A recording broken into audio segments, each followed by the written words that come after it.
But underneath I have Maggie Smith. Tribute. I wanted to say a big thank you for inviting me today. I've been silent for a long time, actually, more than 1.5 years now. I think the poetry and what I'm going to share is kind of like the reason why, and I hope you will accept that. I have some kind of like wanting to share a journey that starts with my family's history and kind of like moves on to my own present realities and everyone's here, I guess, and this kind of questions of migrations and displacement, identity, and mental health. So the story begins with my grandmothers. They had to run away and they lost everything and they had to start over. So this little piece, just gonna do this, is you can decide on a name. There's 2 options. One, Taste of Home, and the second option is Recipe for Successful Immigration. Little Kenya was a pretty young lady with blonde hair and light blue eyes, a combination as pleasing as Lokshen mit Joch, which means basically chicken soup and noodles. She had to escape Warsaw, well, because it saw a war, right? It's in the name, for Christ's sake. Moses' sake, whatever. Anyway, she had to leave her home of fried sausages with fried onions and a side of tzimmes when the tzimmes turned sour. You can call it not tzimmes. Yummy. She lost everyone and everything she loved, but she survived and had 3 little potatoes: boiled potato, mashed potato, fried potato, and 10 little pickles, including me.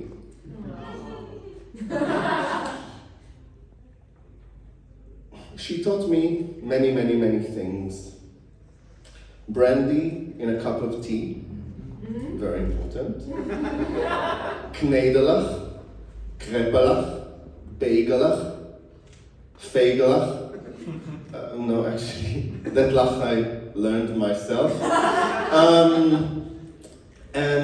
Where was I? Yes, I learned so much from her, but she didn't teach me the recipe for a successful immigration. Young Rebecca, however, had to lie about her age in order to flee from her country. That's what I call Turkish delight. She spoke many languages: Turkish, Arabic, Ladino, French, but her Hebrew was never great. I guess she never bothered to grate her Hebrew, but her vegetables were grated fine, fine, fine. She stuffed any vegetable under the sun with love and guilt. You didn't eat from the Majadra. You're insulting your grandmother. You need to be careful. Don't eat too much. Finish from your plate. You don't like your grandmother. Look at that belly. What happened? A cookie? I love those cookies. She immigrated because she didn't want to die, and some people would kill for those cookies. She did quite okay, I guess. She lived, but I'm not sure she was really happy in Israel. So she probably couldn't teach me the recipe for successful immigration. That was the first that I'm going to share today. And the thing is, My grandmothers left because they had no choice. They weren't running towards something, but they were running away. And now it's happening again. According to an article from 4 days ago by Jason Burke in The Guardian, more and more Israelis are leaving Israel. Not for adventure, not for fun, but because they don't see a future there. There's wars, political chaos, I don't need to tell you about that. And more of them are moving to Europe, to where there used to be huge communities. And I kind of wonder what Genya would think about that, kind of escaping back from Israel into dear old Europe. But can we really belong here? Can we really feel safe? Itai Kashti, who is a colleague of mine based in London, music producer, thought he was meeting with a record label. Instead, he was kidnapped. Why? Because he's Israeli. According to the BBC News article from a few days ago, the men who did that were motivated by political and religious reasons. And that's the thing. You can leave a place, but you can't leave who you are. You carry that with you, whether you want to or not, right? And sometimes people decide for you what that means. Which brings me to this next piece. It's a poem that I wrote after October 7th massacre while I was here in London. It's called The Neighbor. Sinking deeper and deeper into my sofa until I find myself inside my downstairs neighbor's apartment. She embraces me with words, welcomes me with food.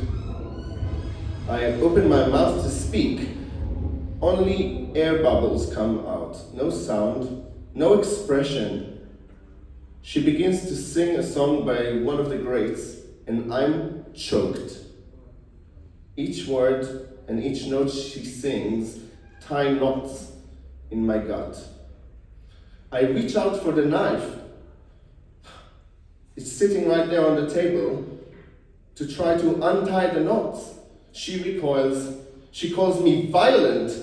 She says, that's no way to behave. She binds my hands while she keeps singing in my ears.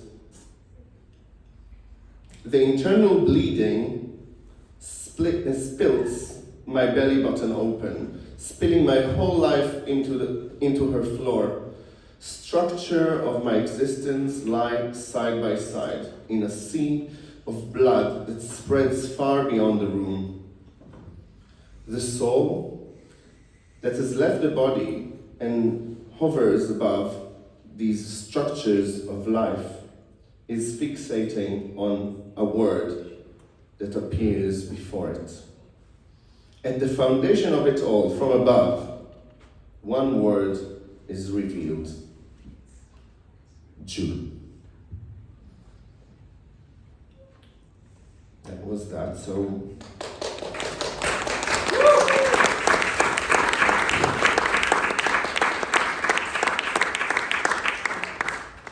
So where does that leave me? I changed my tongue, I changed my name, as I told you, to make it easier for them, because for me, it's just the same. I thought it would help them to listen to what I said, but instead, they placed a sign, foreign, above my head. They say home is a place one chooses. But what if home, the home you chose, refuses? Maybe home is a word I'll never claim. Maybe I'm lost, but just the same, here I am. 9 years in London, and I still can't figure it out. What's the recipe for this successful immigration? But I know one thing. Gods are polarizing us against each other. Poetry brings us together. Thank you.